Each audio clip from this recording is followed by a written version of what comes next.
Welcome back to our channel, where we share updates and untold stories about Catherine, Princess of Wales, and her royal family. Today we bring you some news, a son's stand, Prince William's quiet exclusion of Queen Camilla from Diana Award, signals a new royal reckoning. As a result of Prince William's decision to restrict Queen Camilla's access to Princess Diana's legacy and project, which Camilla is reportedly requesting that King Charles grant her permission to inherit in the form of a charity project, an insider source has claimed that the relationship between Queen Camilla and Prince William is becoming increasingly contentious. As a result, Prince William becomes enraged and makes a serious move at Camilla, saying, "Stop passing on the legacy that my mother left behind." An unassuming but significant remark has been made in the sacred halls of the House of Windsor, which is the place where royal tradition is established and etiquette is of the utmost importance. This speech has sent subtle but undeniable vibrations through the very foundation of the House of Windsor. A decisive line in the sand has apparently been drawn by Prince William, the Prince of Wales, and the one who will one day become king, in regard to the legacy that his late mother, Princess Diana, left behind. In a decision that has astonished palace watchers and highlighted the profound, unresolved currents of the past, it is believed that William made special arrangements to ensure that Queen Camilla would not attend the 25th anniversary of the Diana Award, which is a prominent organization that was created in his mother's honor. The decision, which was made not via a public announcement, but rather through the covert mechanisms of guest list administration, is being regarded as being far more than a straightforward scheduling issue. As a purposeful gesture of filial devotion, it is a strong message that echoes the anguish of a son who is still passionately protective of his mother's memory. Additionally, it is a clear statement of the sort of king Prince William aspires to be, which is one who will not allow hard facts to be washed over by formality. Following the shocking findings of the 2021 Dyson investigation, which revealed the deceitful techniques employed by the BBC to get Princess Diana's bombshell 1995 Panorama interview, the decision comes against the background of increasing sensitivity. The report was released in 2021. This discovery seems to have energized Prince William, confirming his vow to manage his mother's legacy with absolute fidelity. It also appears to have resurrected old scars for her sons. What precipitated this momentous choice, and what does it tell about the delicate emotional equilibrium of the monarchy? It is no longer possible to overlook the increasing chasm that exists behind the dazzling grins and royal formality. This rift is a heartbreaking confrontation between duty and memory, forgiveness and allegiance. The reality behind this small but seismic occurrence is a complicated tapestry that is woven from decades of love betrayal and unending anguish. A deception that has been going on for decades is brought to light by the catalyst. Returning to the month of June 2021 is necessary in order to comprehend the significance of the choice that pertains to the Diana Award.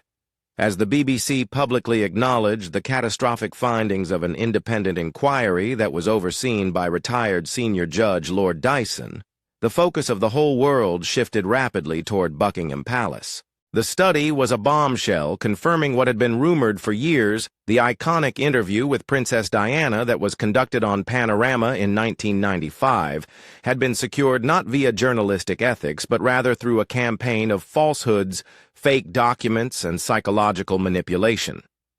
It was discovered via the inquiry that BBC journalist Martin Bashir had fabricated bank statements in order to take advantage of Diana's anxieties and convince her that she was being spied on by her own staff and that there was a plot against her.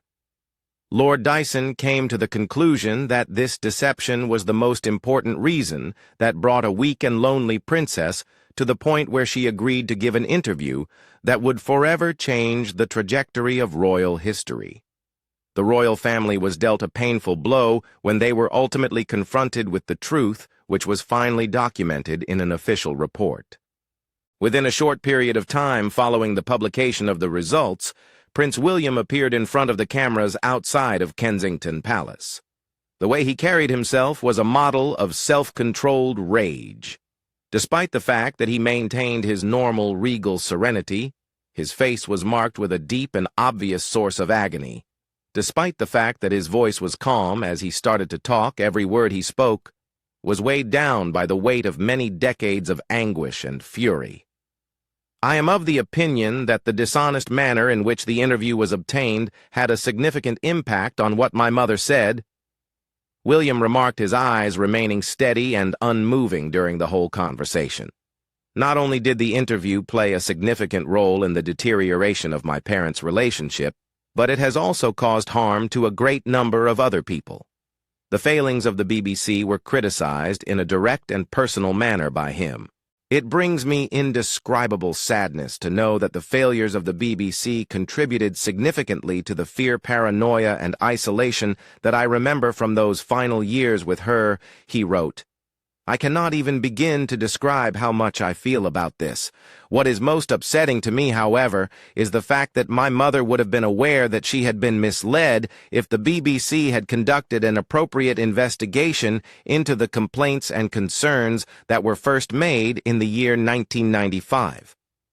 Not only did his statements constitute a direct condemnation of a journalist, but they also brought a whole organization into disrepute. William did not consider this to be a historical footnote. Rather, it was the discovery of a trauma that had been buried deep inside him. It was a wound that had never entirely healed, and now he was presented with the harsh fact that one of the worst episodes of his mother's life had been engineered via treachery. The loss of his mother was a wound that had never totally healed. A damning conclusion was reached by him, which was as follows. This panorama program is completely devoid of legitimacy and should never be broadcast again.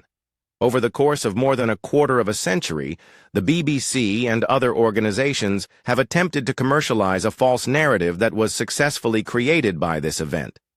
The level of emotional candor that William displayed in his remarks was unusual. It was more than simply a request. It was a solemn promise. He was making a statement that he would no longer tolerate the exploitation of his mother's memory or the misrepresentation of her pain. He was putting a line through his actions. In spite of the fact that Prince Harry released his own emotional statement in which he linked the ripple effect of a culture of exploitation and unethical practices to the passing of his mother, it was William, the heir to the throne, who made a public proclamation of anguish and outrage that signaled a fundamental change. William's following acts were an emotional response to the Dyson Report, which served as the emotional fulcrum for his activities. The recontextualization of the past resulted in the panorama interview being transformed from a sad but acceptable part of Diana's tale into a criminal act of fraud committed against her. In turn, this resulted in an intensification of his protectiveness over her legacy, which ultimately made him the most trustworthy protector of her truth. Within the context of his administration of the Diana Award, this revitalized feeling of responsibility would find its most profound expression. A sacred legacy. The Diana Award to honor. The Diana Award is quite different from other royal engagements that the Prince of Wales attends on a regular basis. The charitable organization was established in 1999, 2 years after Diana's untimely death, with the intention of serving as a living monument that would transcend mourning and facilitate the transformation of Diana's principles into practical action. Young people from all over the world who exemplify her values of kindness, compassion, and a steadfast dedication to social change are the focus of this organization's aim, which is to honor and empower them. At this occasion, which takes place annually, motivating young people who have advocated for issues ranging from the prevention of bullying and mental health to the preservation of the environment and the provision of humanitarian aid are honored. It is the greatest distinction that a young person may obtain for their social action or humanitarian endeavors, and it is given to those who have been designated as beneficiaries. As a beloved yearly remembrance of the people's princess, it is a treasured event for the general population. However, the prize has a special significance for Prince William since it represents a personal tie to his mother. There has been a long-standing observation among palace staff that his participation extends much beyond the customary patronage. It is not enough for him to just be there. He is actively involved in the process.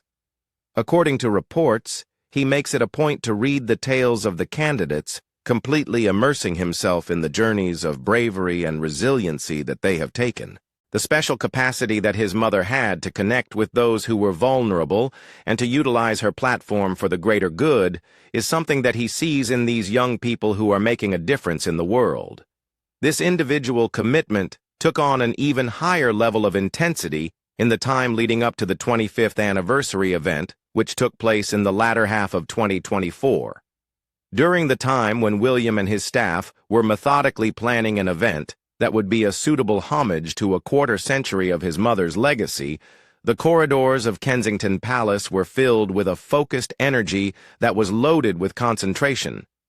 In order to honor Diana and the young people who carry her flame, he was adamant that the event would be conducted in a manner that was completely honorable. The guest list became a topic of deep and careful thought as a result of the increased emotional sensitivity that was present in this environment. In earlier years, the ceremony was often a sign of royal unity, with many members of the royal family coming to express their general support for the royal family. Her appearance was always carefully controlled and inconspicuous, a tribute to the complexity of her connection with the lady who was being honored. Queen Camilla, who was the Duchess of Cornwall at the time, had sometimes attended. The emotional environment, on the other hand, had shifted as a result of the Dyson report. William believed that the 25th anniversary, which was a significant occasion, needed an environment of spotless concentration on his mother. This is according to people that are close to the prince's family.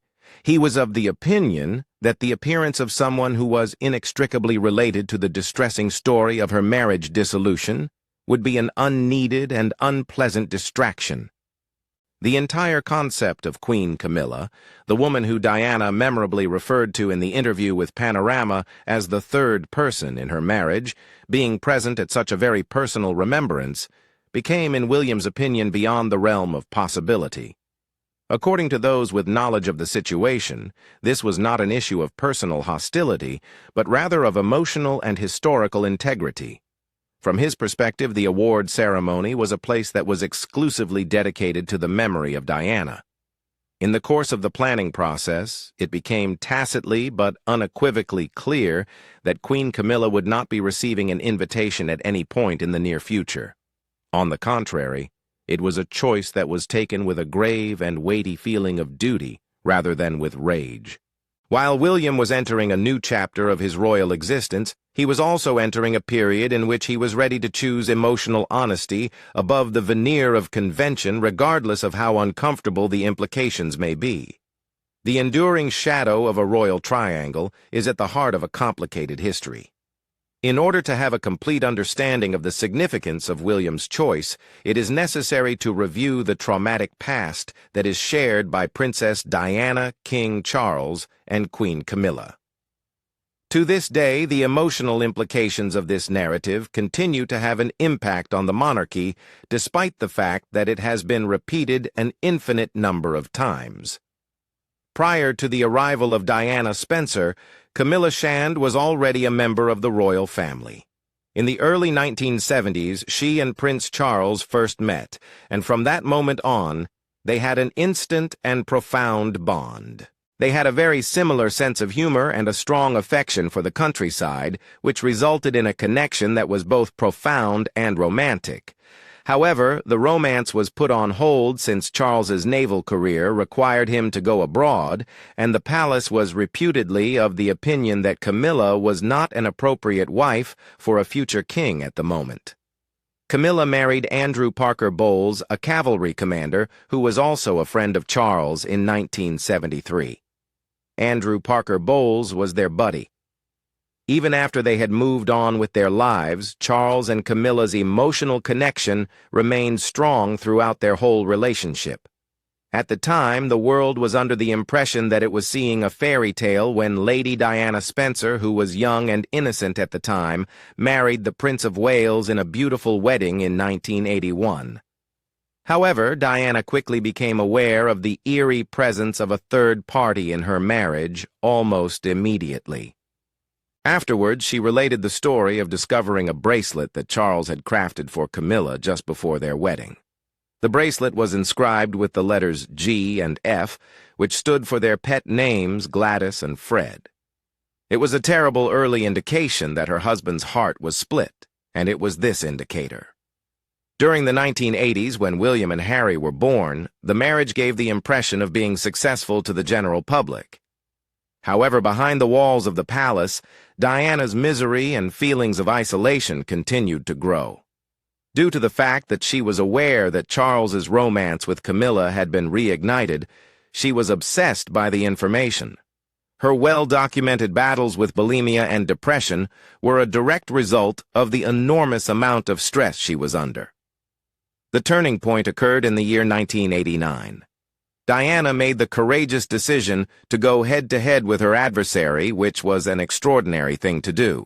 Annabel Elliot, Camilla's sister, was celebrating her 40th birthday, and she uninvitedly showed up to the celebration. Diana took Camilla aside and said, "I know what's going on between you and Charles, and I just want you to know that." She characterized Camilla's answer as revealing, saying, "You've got everything you've ever wanted." Diana expressed this in her own words. "You have 2 gorgeous children, and you have all the guys in the world falling in love with you. What more could you possibly want?" The straightforward and heartbreaking response that Diana gave was, "I want my husband." Despite the fact that the encounter did not result in any practical changes, it was a defining moment for Diana. She was able to recover her voice. By the year 1992, the marriage had entirely broken down, and the pair made the decision to publicly proclaim their separation. The media served as a venue for the War of the Waleses, which culminated in the interview that was conducted for Panorama in 1995. When Diana looked into the camera and said to Martin Bashir, "Well, there were 3 of us in this marriage, so it was a bit crowded," she expressed her anguish to an audience that consisted of 23 million people in the United Kingdom alone. Due to the fact that the statement became famous, Camilla was firmly established in the minds of the general public as the individual who had shattered the fairy tale.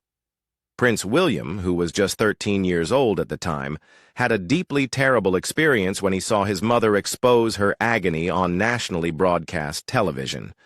He was at an age where he could comprehend the repercussions, and the anguish of seeing his mother in such a public state of disarray left an indelible mark on his mind.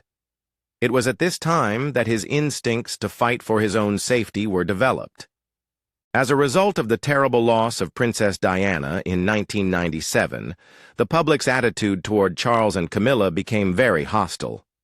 Over the course of many years, a public relations operation that was meticulously planned and executed and given the moniker Operation Ritz was carried out in order to gradually restore Camilla's reputation and establish her as Charles's official partner. Although they seemed to be unflappable in public, William and Harry had a tough time adjusting to this new reality. In 2005, when Charles and Camilla eventually tied the knot in a civil ceremony, William and Harry were waiting at their father's side to commemorate the occasion. They gave the impression of being supportive. On the other hand, the process of accepting their new stepmother was a difficult and distressing one for them individually. They had been well acquainted with their mother's severe state of discontentment. The decision to forgive the lady who was at the center of that grief was not only a question of royal duty, rather it was a profound and personal conflict between an obligation to honor their mother's memory and the desire to ensure their father's happiness. In 2024, William's choice will be based on this lengthy and troubled history, which serves as the important background. He did not develop sentiments of protection as a result of the Dyson report. Rather, it only added gasoline to a fire that had been raging for more than 25 years. The pledge that he made to himself when he was a little kid was to always safeguard his mother's name. If Camilla were to be present at an event that was commemorating Diana's legacy, he would consider this to be a betrayal of that responsibility. The ceremony, a lack of attendance, that said a lot of things. At the 25th Annual Diana Awards ceremony, which was taking place, the occasion was a shining example of an homage that was deeply felt. The site was decked up with portraits of Princess Diana that had been meticulously picked. These shots portrayed her brilliant smile, her sympathetic interaction with AIDS sufferers, and her touching moments with her boys. Video montages emphasized her pioneering work in the field of humanitarianism, and the young people who were awarded the honor talked movingly about how her legacy had inspired them to work in their own organizations. With his wife Catherine, the Princess of Wales, at his side, Prince William exemplified the very definition of royal honesty. He proceeded around the room with comfort and elegance, taking time with each of the young honorees and attentively listening to their experiences as he went from one to the next. The emphasis of his speech was on his mother's conviction that young people have the ability to make a difference in the world. His address was very personal. His voice was heavy with emotion as he added, "She taught me that everyone has the potential to give something back," and he emphasized the word potential. Every person who is struggling in life deserves to have someone there to help them. However, despite the fact that there was a lot of good energy in the room, the primary focus of the story for royal journalists and experienced observers was on the lack of something. One chair that may have been anticipated to be occupied by a member of the royal family remained vacant when the senior royals took their places. The absence of Queen Camilla was noted. Officially, there was no explanation provided. When media quietly questioned Buckingham Palace about the presence of particular members of the royal family, Buckingham Palace responded with a curt, "No comment," in an effort to redirect all attention back to the purposes of the award-giving ceremony. On the other hand, in the realm of the royal family, silence is sometimes the most audible message of all. The fact that this was neither a mistake nor a schedule difficulty was quickly and readily realized by everyone on the scene. It was a decision that was considered carefully, and the Prince of Wales himself was the one who made it. The choice that was unspoken sent a significant message. William was announcing that on this particular day, in this particular location, the memory of his mother would remain unadulterated and unadulterated. Through his actions, he was attempting to disentangle the woman she was from the traumatic story of her marriage. Through the decision to exclude Camilla, he was not only demonstrating his respect for Diana's perspective, but he was also demonstrating his authority as the chief steward of her legacy. However, as was to be anticipated, reactions inside royal circles were complicated and subdued. According to a source with connections to the royal household, King Charles, a man who was continually torn between his past and his present, knew and appreciated the position that his son had in the realm of politics. It was pointed out by the source that the king would never stand in the way of his son honoring Diana and his family. He has a keen awareness of the sensitivity of the situation. Despite the fact that he is deeply in love with his wife, he is also deeply in love with his kid, and he is aware that the scars of the past are not simply healed. Queen Camilla, on the other hand, is claimed to have taken the situation with the customary pragmatism and prudence that she is known for. Throughout the years, she has been subjected to a great deal of public scrutiny, and she has gained the knowledge that inside the intricate ecology that is the royal family, there are some conflicts that are not intended to be waged. There was a line that she could not pass, at least not on this particular day, and her absence was a silent acceptance of that border. Others within the wider court, on the other hand, have reportedly expressed concern that the move could be seen as divisive, thereby undermining the carefully constructed image of a united family front that the monarchy has attempted to project, particularly since the death of Queen Elizabeth II. However, for William, the imperative was not unity at any cost. Rather, it was authenticity. The William Doctrine ushers in a new era. The decision made by Prince William to do away with Queen Camilla's participation in the Diana Award is more than just a solitary gesture of remembrance. Not only is it a pivotal moment, but it also provides the clearest look yet into the William Doctrine, which is his developing theory of leadership and his vision for a future monarchy. This action is a divergence from the well-known slogan of "Never complain, never explain" that was espoused by the late Queen Elizabeth II. As a result of the traumatic experiences he had as a child and the therapeutic culture that prevailed throughout his age, William is demonstrating that he is a future king who places a high importance on emotional honesty. He is ready to accept that there are certain scars that are too deep to be covered up by formality, and that memory, particularly the memory of a mother who was loved and mistreated, has a claim that may even outweigh the requirements of royal unity. His position as the final arbitrator of the Diana legacy is further strengthened as a result of this transaction. His mother's tale has been recounted and rehashed for a number of years, often for the aim of generating sensationalism or economic gain. William has successfully taken control of the narrative with this choice. He has made it quite apparent that he, her son, will be the one to choose how she is remembered, not as a victim in a marital drama, but rather as a tremendous humanitarian force. These repercussions have serious repercussions for the monarchy. According to this, it is possible that the institution will become more emotionally honest under the leadership of King William V, and that it will be more ready to address its own tangled past rather than hide it. Moreover, it establishes a new standard for the management of the intensely personal histories of the members of the organization. The contemporary notion that royal responsibilities may and should be separated when they collide with great personal loss is one that William has now put into effect.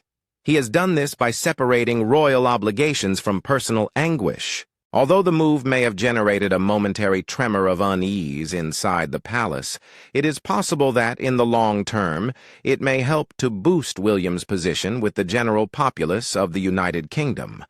A truly human and relatable gesture, his willingness to speak up for his mother, even at the risk of generating discomfort with his father and stepmother, is a testament to the fact that we live in an age that places a high importance on honest expression. He is shown not just as a prince, but also as a son in this way. Following the conclusion of the 25th Diana Award ceremony, the young awardees walked away with their medals feeling filled with inspiration and empowerment. The occurrence, on the other hand, left a more profound and long-lasting effect. Not only is Prince William a servant of the crown, but he is also his mother's son, and he will always be his mother's son. This was the moment when Prince William softly but firmly confirmed this fact. In the chair that was vacant and quiet where a queen may have sat, he put a tribute to unbreakable love and an unbreakable commitment. This was done to ensure that the memory of Princess Diana would be perpetuated for future generations in a way that is both pure and powerful. Thank you for watching the video. Please let us know your thoughts, and goodbye for now.